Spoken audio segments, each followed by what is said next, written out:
Est-ce que c'est possible de devenir développeur web sans études et sans diplôme, mais surtout sans passion? On est en pleine période du Covid, le Covid nous fait encore pas mal de frayeur, et il se peut que tu aies toi-même perdu ton emploi, ou bien que ton emploi se sent menacé en fait par cette crise. Et ça t'a donné en tout cas le déclic pour retrouver quelque chose donc de nouveau, un métier un petit peu moins contraignant, pas trop difficile non plus à apprendre, quelque chose de tout simplement beaucoup plus libre, qui est beaucoup plus en accord en fait avec toi-même, avec tes horaires et non pas l'inverse. Et tu fais des recherches et tu tombes probablement sur développeur web. Et en faisant tes petites recherches, en regardant une vidéo par-ci, une vidéo par-là, eh ben tu te dis, c'est vrai, ça paraît pas mal, en plus c'est assez créatif, donc pourquoi pas en fait, ça te dit même, pourquoi pas devenir développeur web, ça te correspond super bien, ça correspond à tes attentes, super. Mais pour autant, en fait, tu ne te sens pas légitime, peut-être, donc à devenir développeur web, parce que, justement, tu n'es pas passionné, tu n'as pas de diplôme et tu n'as pas les études adéquates au préalable pour devenir développeur web. Alors, cette vidéo donc va être découpée en 3 parties, là où je vais justement parler dans cette vidéo de la passion, une autre vidéo où je vais parler des diplômes, et encore une autre où je vais parler vraiment de la partie autodidacte. Mais en tout cas, je te promets qu'à la fin de ces séries de 3 vidéos, tu auras vraiment un avis complet pour te poser les bonnes questions en fait, et justement pouvoir lever les derniers verrous qui te font peur, les derniers verrous de la peur qui t'empêcheraient peut-être de devenir développeur web, de commencer à te former. Donc vraiment, reste à la fin de chaque vidéo, crois-moi que c'est très rapide, c'est très condensé et c'est très important si tu veux justement te reconvertir dans le développement web. C'est justement pour ça que je fais cette série de 3 vidéos, exprès pour pouvoir conseiller au mieux les personnes qui souhaitent se reconvertir dans le développement web.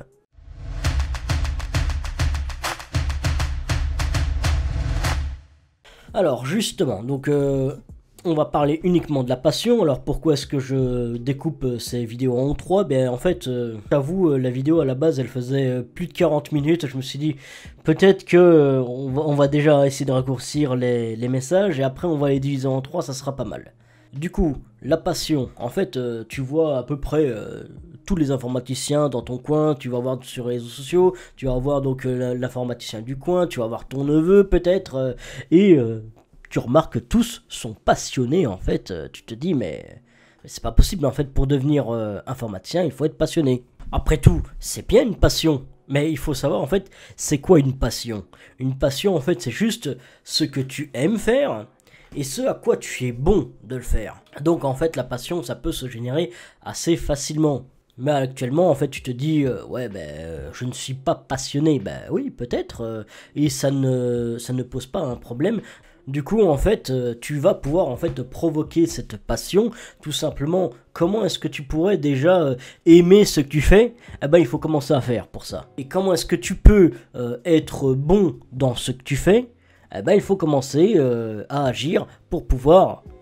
En fait, il faut commencer à travailler dessus pour commencer à développer ça. Donc en fait, la passion, elle vient qu'à partir du moment où tu as commencé à goûter à tel sujet, et après tu te dis, ok, j'aime bien. Est-ce que je peux devenir bon à ça? Et c'est comme ça que en fait on développe une passion. Mais alors, une passion, c'est super, c'est cool, donc tu vois beaucoup de passionnés, mais la passion, je vais peut-être me faire des ennemis, mais la passion, c'est pas ça qui rapporte de l'argent à la maison, c'est pas ça qui va payer tes factures, c'est pas ça qui va faire en sorte que tu vas pouvoir trouver un emploi, c'est pas ça qui va faire qu'il y aura des gens qui sont intéressés par ce que tu fais, tu vois. Et en fait, la passion...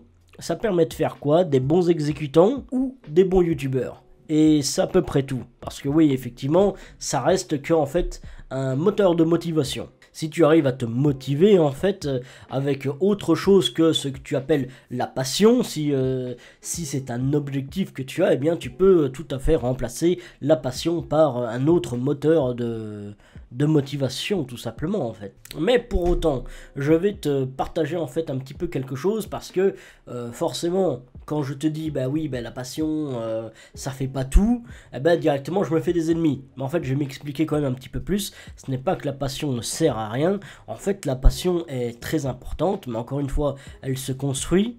Mais la passion seule, évidemment qu'elle ne te fera devenir qu'un youtubeur ou elle te fera devenir un exécutant.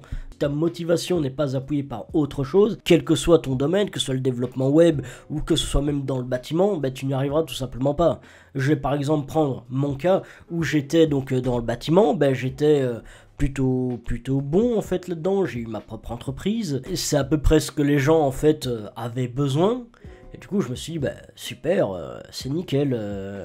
Il y a du travail, je suis bon à ça, j'ai fait vite fait l'apprentissage, je peux y aller. Eh bien en fait j'ai tout de suite ressenti en fait ce vide. Le pourquoi ben, c'était tout simplement pas ma mission de vie. C'est là où je vais te parler que sans la passion à ce niveau là, eh bien j'ai eu beaucoup de mal à avancer parce que je n'avais pas d'autre motivation que de me dire bah, ok je peux gagner de l'argent en fait. Du coup je vais te partager donc une image donc qui va parler de l'ikigai. Alors qu'est-ce que c'est l'ikigai? C'est ta mission de vie, c'est vraiment un mélange en fait de passion, de profession, de vocation et de mission. Alors comme j'ai dit, ben, la passion c'est un mélange entre ce que tu aimes et ce à quoi tu es bon. La mission c'est ce que tu aimes aussi, tu vois, mais c'est plutôt en fait c'est pas ce à quoi tu es bon, mais c'est ce que les gens ont besoin. Mais comme tu aimes ça, et ben ça peut devenir ta mission. Tandis que si cette chose dont le monde a besoin, si les personnes aux alentours de toi ont besoin, et que tu es payé pour ça, eh bien ça devient ta vocation. Tandis que si tu es bon à ça uniquement et que tu es payé pour, eh bien c'est juste une profession.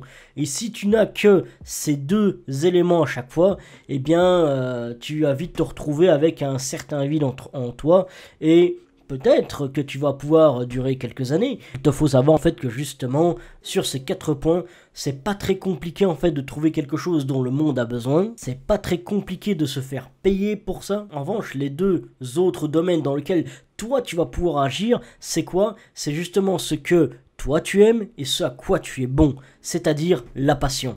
Donc justement, s'il n'y a pas de passion, mais pas de panique, tu peux créer ta passion et tu peux commencer à quoi? Avec une motivation pour commencer, pour débuter. Moi, c'est ce que j'ai fait, j'ai eu une autre motivation en fait pour me dire, ok, je vais aller dans le développement web, ok, je vais commencer à apprendre, je vais faire une formation, je vais faire ci, je vais faire ça, pour commencer ça. Et la passion ben, est venue après. Et pourtant, je suis un passionné d'informatique depuis tout petit. Pourtant, être passionné d'une mission de vie, c'est autre chose. Moi, je te dis, tu peux trouver ton ikigai en fait assez facilement. Et si en plus ta passion, ça devient le code, eh bien, crois-moi que tu vas trouver très facilement ton ikigai. Parce qu'en fait, on peut à peu près toujours se rémunérer par rapport à ses passions.